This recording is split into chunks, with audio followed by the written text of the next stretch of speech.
Ang lihim na mayaman na tao, Kabanata 3. Gerald, bakit ka nagkukunwaring mayaman? Mapanghamong tanong ni Savia. Gayunpaman, nagulat si Rachel matapos mailagay ni Gerald ang black gold card sa counter. Ang Universal Global Supreme Shoppers Card na ito ay para sa mga mamahaling tindahan at magagamit lamang ito ng pinakamayaman at makapangyarihang pamilya sa buong mundo. Walang duda na ang may-ari ng itim na gintong card ay talagang napakayaman at makapangyarihan. Sa kabilang panig, mabilis na dinala ni Wendy ang card reader sa counter. Pagkatapos nito, ipinasok ni Gerald ang kanyang kaarawan sa card reader bilang passcode at matagumpay ang transaksyon. Matagumpay na nakumpleto ang transaksyon. Oh my God, gulat ang lahat ng tao. Ay naku! Nabili lang ba ng batang ito ang edisyon ng bag ng kolektor ng Hermes na nagkakahalaga ng $55,000? Napakayaman talaga niya. Talaga bang isang mapagpakumbabang anak ng mayaman ang pangalawang henerasyon na ito? Lahat ay nakatingin kay Gerald na may maapoy na mga mata. Sa oras na ito, kahit si Yuri ay nakatitig kay Gerald na hindi makapaniwala. Paano maaaring si Gerald ay yumaman? Nakaramdam siya ng matalim na sakit sa kanyang puso. Bukod dito, ipinapakita pa rin niya ang kanyang kaalaman sa lahat ng mga mamahaling kalakal bago ito. Ngayon, wala siyang ibang hitsura kaysa sa isang payaso. Si Savia ay may isang hitsura ng hindi makapaniwala sa kanyang mukha sa oras na ito. Ikaw, Gerald, saan mo nakuha ang card na iyan? Paano niya maaaring bilhin ang bag na nagkakahalaga ng $55,000 ng ganun lang kadali? Hindi makapaniwala si Savia na nagmamay-ari din si Gerald ng isang Universal Global Supreme Shoppers Card. Kahit na ang card ng marangyang mamimili ay napakahalaga sa sarili nitong nabili lang niya ang bag ng mag-isa? Ito ba ay totoo? Sinulyapan ni Gerald si Savia ngunit wala man lang siyang sinabi. Nararamdaman pa rin niya ang matalim na sakit sa kanyang puso ngunit hindi nito pinapahalata kay Savia at Yuri. Sa oras na ito, naisip ni Gerald sa kanyang puso, ang aking kapatid na babae ang siyang nagbigay sa akin ng card na ito at talagang makakabili ako ng isang bagay na nagkakahalaga ng hanggang $300,000. Sir, ibabalot ko agad sa iyo ang bag na ito. Mangyaring maghintay ng kalahating oras. Ito ay isang napakamaluho na produkto, kaya dapat nating tiyakin na ang packaging para sa bag ay perpekto. Nakaramdam ng labis na kahihiyan si Gerald sa dami ng tao na nakatitig sa kanya ng masidhi. Matapos niyang tanggihan na ipabalot pa ang bag, kinuha ni Gerald ang bag sa kanyang kamay habang naghahanda na siyang umalis kaagad. Sandali lang, tumigil ka diyan! Si Yuri ay may pangit na ekspresyon sa mukha habang naglalakad sa harap ni Gerald upang pigilan siyang umalis. Anong gusto mo? Malamig na tanong ni Gerald. Ngumuso si Yuri bago niya tinuro ang itim na gintong card sa kamay ni Gerald. Pinaghihinalaan ko na ninakaw mo ang itim na gintong card mula sa orihinal na may-ari nito. Kung sa bagay, hindi gaano kahirap magnakaw ng password ng isang tao o passcode sa ngayon. Pagkatapos nito, tiningnan ni Yuri si Rachel bago niya sinabi, Rachel, payuhan ko kayo na tawagan ang manager mo upang alamin agad ang bagay na ito. Kung ang itim na gintong card na ito ay talagang ninakaw, mag-iiwan ito ng napakasamang reputasyon para sa iyong tindahan kapag nalantad ang bagay na ito. Nagbalik sa katinuan si Savia sa oras na ito at mabilis siyang nag-gym. Oo, Rachel. Paano ang isang hamak na patay gutom na tulad ni Gerald na posibleng makapagmay-ari ng isang kataas-taasang card at makakabili ng isang napakamahal na bag? Si Savia ay hindi pa rin makapaniwala. Naramdaman ni Rachel na ang sinasabi nila ay may ganap na kahulugan. Sa makatuwid, tumingin siya kay Gerald bago niya sinabi, Sir, mangyaring maghintay ka muna dito sandali. Darating agad ang manager namin dito. Pagkatapos nito, hinarangan ng lahat ang lalabasan ni Gerald na para bang sinusubukan nilang pigilan ang isang manloloko na makatakas. Talagang hindi inaasahan ni Gerald na magdudulot ng labis na kaguluhan dahil lamang sa nais niyang bumili ng isang bag. Gayunpaman, alam niya na hindi siya makakaalis ngayon kahit na gustuhin pa niya. Nakatayo lang siya rito at matiyagang naghintay para sa manager ng tindahan. Sa lalong madaling panahon, isang babae ang nasa edad na 30 taon na, ang suot ay napaka-elegante ang lumitaw sa harap ng karamihan ng tao. Tumingin ang manager kay Gerald bago siyang ngumiti at sinabi, "Humihingi ako ng pasensya. Ginoo, maaari mo ba akong payagan na suriin ang iyong itim na gintong card?" Siya ay napakamagalang dahil siya ang tagapamahala ng tindahan at hindi niya hinuhusgahan ang kanilang mga customer sa pamamagitan lamang ng kanilang kasuotan. Naramdaman ni Gerald na wala na siyang magagawa pa sa oras na ito. Iniabot na ni Gerald sa manager ang kanyang itim na gintong card. Nagdala ang manager ng isang espesyal na card reader. Pagkatapos nito, maingat niyang inilagay ang card sa loob. "Sir, pwede po bang ibigay mo sa akin ang iyong apelyido? Nais ko ring malaman ang iyong numero ng pagkakakilanlan." Magalang na hiling ng babaeng manager. "My name is Gerald Crawford and my sister's name is Jessica Crawford." Kahit na inilagay ng kanyang kapatid ang kanyang petsa ng kapanganakan bilang passcode para sa kanyang mga card, hindi sigurado si Gerald kung ang card ay nasa ilalim ng kanyang pangalan o ng kanyang kapatid. Inabot din ni Gerald ang kanyang identification card sa manager nang walang pag-aalinlangan. Tingnan natin kung paano niya ipapaliwanag ang kanyang sarili ngayon. Sambit ni Yuri habang nagtatawanan. Pagkatapos nito, inilabas niya ang kanyang cellphone upang makapag-file siya ng ulat ng pulisya sa oras na malaman nila ang totoo tungkol kay Gerald. Ang babaeng manager ay nagpatuloy sa kanyang inspeksyon. Makalipas ang ilang sandali, isang hitsura ng sindak ang sumilay sa kanyang mga mata nang makita niya na si Gerald talaga ang may-ari ng itim na gintong card. Siya ay talagang isang kataas-taasang kasapi at nangangahulugan na siya ay miyembro ng isang napakamayaman at makapangyarihang pamilya sa buong mundo. Sumabog agad ang manager sa malamig na pawis. Damn it! Isang malaking pagkakamali ito ni Rachel na isang mahalagang at malakas na kostumer ang pinapahiya nito. Kinuha ng babaeng manager ang card sa kanyang kamay bago siya lumakad kay Gerald at yumuko sa harap niya sa isang magalang. "Mahal na Ginoong Crawford, humihingi ako ng paumanhin kung naabala kita. Mangyaring payagan akong ibalik sa iyo ang iyong itim na gintong card." Ano? Natigilan ang lahat.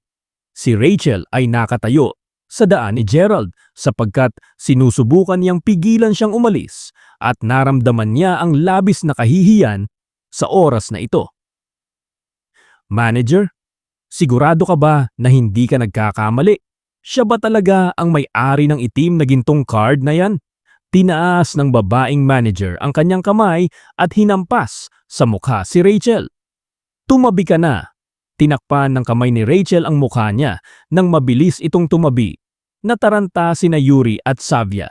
Alam ng babaeng manager na kilala nilang dalawa si Gerald at sila ang nagtatangkang ipahiya siya. Sa makatuwid, naisip niya na mas makakabuti kung makamit niya ang pabor ni Gerald sa pamamagitan ng paghabol sa kanilang dalawa sa labas ng tindahan ng Hermes ngayon. Mabilis na lumapit ang manager kina Yuri at Savia bago niya sinabi, "Paumanhin, ano ang sinusubukan ninyong patunayang dalawa? Bakit mo hinimok ang aming sales girl na ipahiya ang aming pinakamahalagang customer?" Tumingin si Yuri sa manager. Bago niya sinabi, "Binibigyan ko lang kayo ng babala bilang isang pagmamalasakit ko sa butik ninyo. Pinahahalagahan namin ang iyong kabaitan, ngunit kung wala kang bibilhin, mangyayaring mas makakabuti po sa amin kung umalis kayo kaagad sa boutique shop namin." Napakatalas at malamig ng mga salita ng babaeng manager. Hinahabol niya sila palabas ng tindahan. Tumingin si Savia kay Yuri. Inaasahan na mailalabas niya sila sa nakakahiyang sitwasyon. Gayunpaman, pawis na pawis din si Yuri sa oras na ito. Magkaroon man siya ng pera para makabili ng bag na nagkakahalaga ng $10,000 wala pa rin siyang halaga kumpara kay Gerald. Si Gerald ay isang kataas-taasang customer. Halika na! Napangisi ng ngipin si Yuri sa galit habang hinihila niya si Savia palabas ng tindahan. Sa oras na ito, si Rachel ay nakayuko din sa harap ni Gerald. Paumanhin! Humihingi ako ng paumanhin, Ginoong Crawford. Pinagsisihan niya ang kanyang mga aksyon at nagsisi talaga siya sa paghusga sa kanyang mga customer sa kanilang hitsura.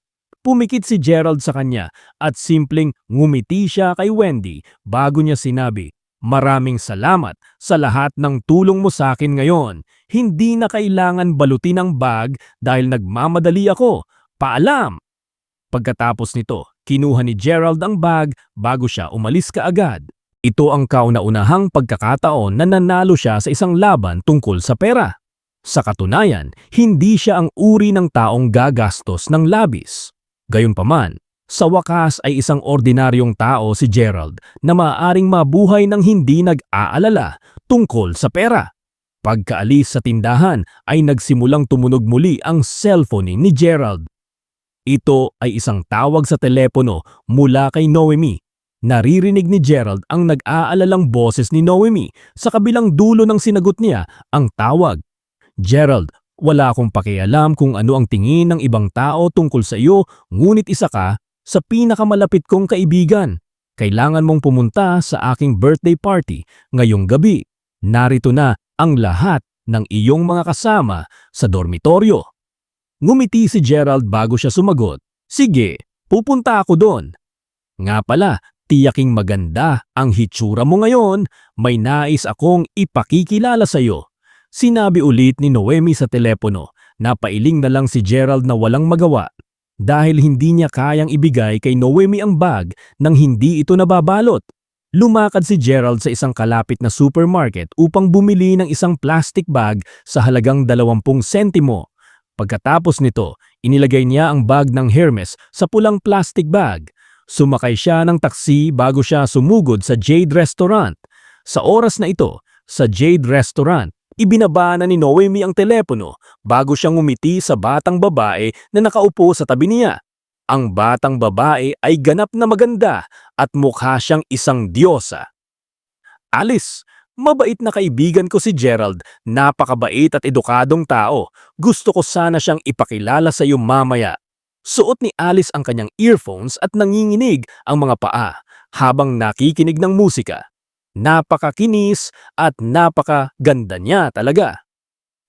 "Okay," tugon ni Alice kay Noemi. Sina Alice Bradford at Noemi ay magkaibigan noong bata pa sila na magkasamang lumaki at nag-aaral sa isang universidad kahit na magkaiba sila ng larangan.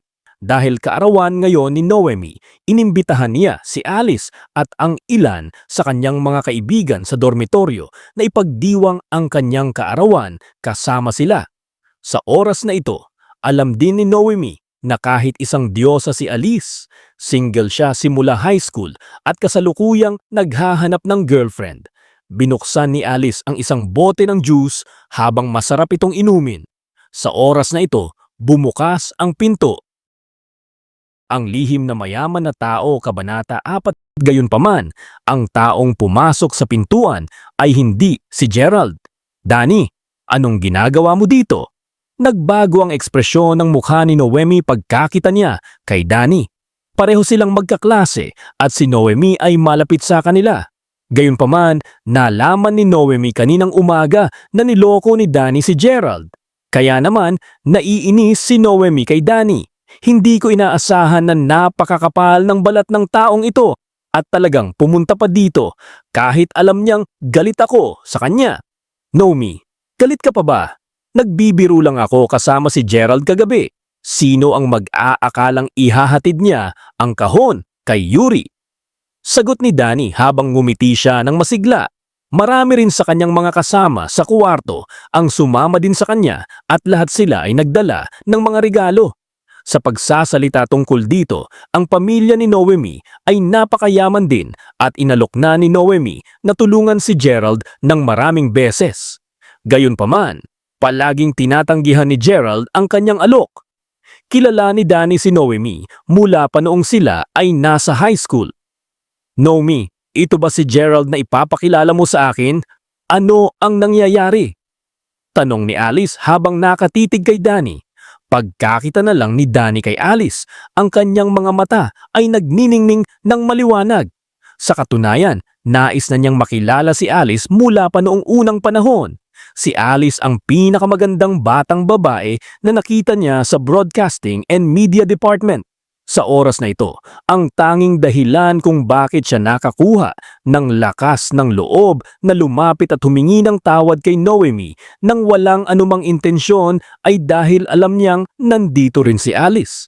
Nang marinig ni Danny ang sinabi ni Alice, mabilis niyang sinabi, "Hello, beautiful Alice. Classmate ko si Gerald. He's a flaw I laughed at yesterday." Hahaha. Nang maalala ni Danny na naghatid si Gerald ng ilang birth control supplies sa dating kasintahan kagabi, hindi napigilan ni Danny ang tumawa ng malakas.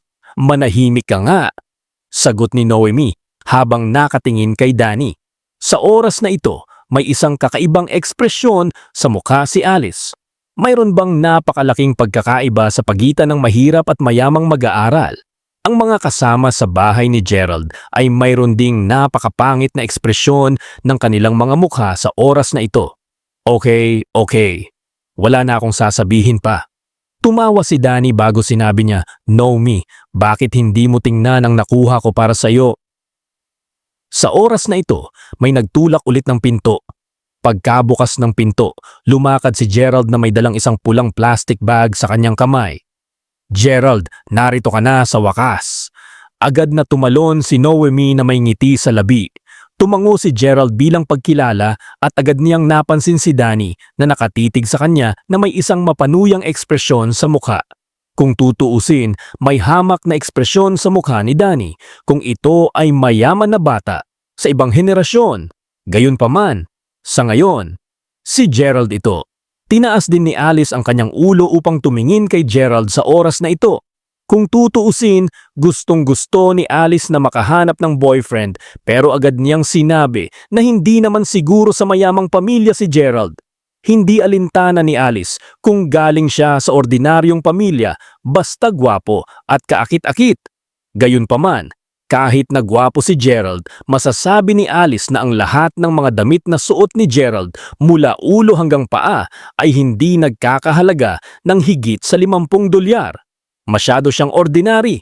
Nang maisip ni Alice ang binanggit ni Danny kanina, ang kanyang impresyon kay Gerald ay umabot sa isang bagong mababang punto. Puno ng pagkabigo ang mukha ni Alice. "Gerald, this is Alice. Alice, ito ang aking kaibigan, Gerald." Pakilala ni Noemi sa kanilang dalawa na may mga ngiti sa labi. Tumango si Gerald bago siya sumagot, "Hello, my name is Gerald. Masaya akong mamakilala ka, Alice." Magalang na inabot ni Gerald ang kanyang kamay. Gayunpaman, hindi man lang nag-abala si Alice na tumingin kay Gerald. Sa halip, simpleng lumingon siya at nagpatuloy sa paghigop ng kanyang juice. Ibinalik ni Gerald ang kamay nito dahil sa hindi ito pinansin ni Alice. Alam ni Noemi na laging ganoon ang ugali ng kanyang matalik na kaibigan. Kung interesado siya sa lalaki, marami pa siyang dapat pag-usapan. Kung hindi, papansinin na lang niya ito ng lubusan. Hinayaan na lang ni Gerald si Alice na di siya pinansin at pasimple siyang naglakad upang umupo sa mesa. Sa oras na ito, nakita ni Danny ang pulang plastic na bag sa kamay ni Gerald. Agad na sinabi ni Danny, "Well, Gerald, kaarawan ni Noemi ngayon. Kaya, anong regalo mo na dala sa kaarawan ni Noemi? Bakit hindi mo ito ipakita sa amin?" Hindi na nakatiis ang pinuno ng dormitoryo ni Gerald at mabilis na nagtanong, "Danny, bakit palagi mong pinagtritripan si Gerald?" Tawa lang ng tawa si Danny dahil ang sarap niyang asarin at kutyahin. Sumulyap si Danny kay Gerald na may malamig na ekspresyon sa mukha bago niya inilabas ang regalong binili niya para kay Noemi. Nabili din pala ni Danny ang isang itim na branded bag para sa kanya. "Noemi, binili ko ito para sa iyo. Isang bag ng Hermes." Pagkalabas pa lang ni Danny ng bag, naintriga agad si Alice at lahat ng mga magagandang babae na nasa party. Isang Hermes bag? Ang presyo sa merkado para sa isa sa mga bag ay hindi bababa sa $8,000. Tama ba? Ang lahat ng magagandang batang babae ay kaagad na may ibang impression kay Danny. Ang taong ito ay talagang napaka mapagbigay. Si Alice, ang diyosa na palaging napakalamig sa iba, ay hindi maiwasang mapasulyap kay Danny sa oras na ito. Hindi naman ganoon kamahal. Kilalang kilala ng tatay ko ang manager sa Hermes, kaya binili ko ito sa halagang $7,000. Ngumiti si Danny habang nasisiyahan siya sa kamanghamanghang tingin na binibigay ng lahat sa kanya sa oras na ito. Kahit na kinamumuhian talaga ni Noemi si Danny, kinuha niya ito sa kanyang kamay nang hindi nagsasabi ng iba pa. Ang Hermes Rumble talaga ang pinakabagong bag na inilunsad ni Hermes. Napaka-popular nito sa Macau, Hong Kong at Taiwan. Ang eksaktong bag na ito ay nagkakahalaga ng $12,000 doon. Hindi mapigilan ni Alice na mapanganga nang marinig ang mga sinabi ni Danny. Nakita ni Danny ang ekspresyon ng mukha ni Alice at mabilis niyang sinabi, "Alice, ano ang palagay mo tungkol sa bag na ito? Karaniwan bang gumagawa ka ng pagsasaliksik tungkol sa mga mamahaling kalakal?" Tumingin si Alice kay Danny at sa wakas ay ngumiti siya ng mahina bago siya sumagot. "Gusto kong bilhin ang eksaktong parehong bag na ito bago ito, ngunit ang presyo ay masyadong mataas." Mabilis na sagot ni Danny, "Alice mahal, kukuha ako ng isa para sa iyong kaarawan. Ang $8,000 ay hindi maraming pera sa akin pa rin.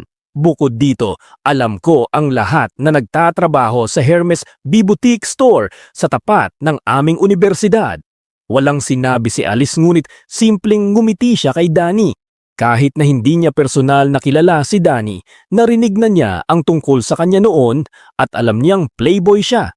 Hindi inaasahan, napakatapang din niya at mapagbigay. Hindi mapigilan ni Alice na makaramdam ng kaunting paghanga sa kanya sa ngayon. Pagkatapos, sunod-sunod na ring nagregalo kay Noemi ang dormitory leader ni Gerald at lahat ng kasama niya sa kuwarto. Ang kanilang mga regalo ay natural na hindi kasing mahal ng marangyang regalong si Danny. Ngunit ang bawat isa sa kanilang mga regalo ay nagkakahalaga din ng $300 hanggang $400. Ayaw makagambala ni Gerald at simpleng plano niyang ibigay ang regalo kay Noemi matapos ang lahat. Gayunpaman, sa pagkakataong ito, tiningnan ni Danny ang pulang plastic bag sa kamay ni Gerald bago ito ngumisi at sinabing, "Gerald, pakita naman sa amin kung ano ang binili mo para kay Noemi. Patingin nga ng plastic bag na nasa kamay mo. Nakakatuwa talaga. Danny, pwede ka bang manahimik? Masayang-masaya ako kahit anong ibigay sa akin ni Gerald." Binalaan ulit ni Noemi si Danny. Gayunpaman, nakatingin din si Noemi kay Gerald na may pag-asang ekspresyon sa mukha. Medyo nagsisi si Gerald sa kanyang kilos. Dahil nagmamadali siya, ayaw niyang maghintay ng kalahating oras para ibalot sa kanya ng sales girl ang bag. Naisip niya na ito ay magiging isang simpleng pagtitipon lamang kasama ang ilan sa kanilang mga malapit na kaibigan. Hindi niya inaasahan na nandito rin si Danny. "Noemi, binilhan din kita ng isang bag." Sambit ni Gerald habang kinukuha ang bag sa plastic bag. Nakasimangot si Alice sa oras na ito dahil hindi talaga siya makapaniwala sa kanyang nakikita. Ang taong ito ay napakahirap. Hindi talaga siya makapaniwala. "Wow!" Sigaw ni Danny kaagad paglabas ni Gerald ng bag. Binili din talaga ni Gerald si Noemi ng isang Hermes bag. Binili niya rin siya ng isang mamahaling item. "Gerald, maaari mo bang sabihin sa akin kung saang merkado binili mo ang bag na yan? Mura ba?" Ang mga salita ni Danny ay napatawa agad ang lahat ng mga batang babae na naroroon. Bahagyang umiling si Alice sa pagkakataong ito. Naisip niya noong una na kahit mahirap si Gerald, malamang na magiging mabuting kaibigan ito. Gayunpaman, simpleng tumingin lamang si Alice kay Gerald ngayon. Ito ang limitadong edisyon ng bag ng Hermes ng kolektor na inilunsad sa panahon ng kanilang ika-200 anibersaryo. Mayroong 200 mga unit lamang ng bag na ito sa mundong ito at ang bawat isa sa mga bag na ito ay nagkakahalaga ng $55,000. Nakilala agad ni Alice ang bag. Marami ding mga ginaya sa internet at ang pekeng bag ay nagkakahalaga ng mas mababa sa $100.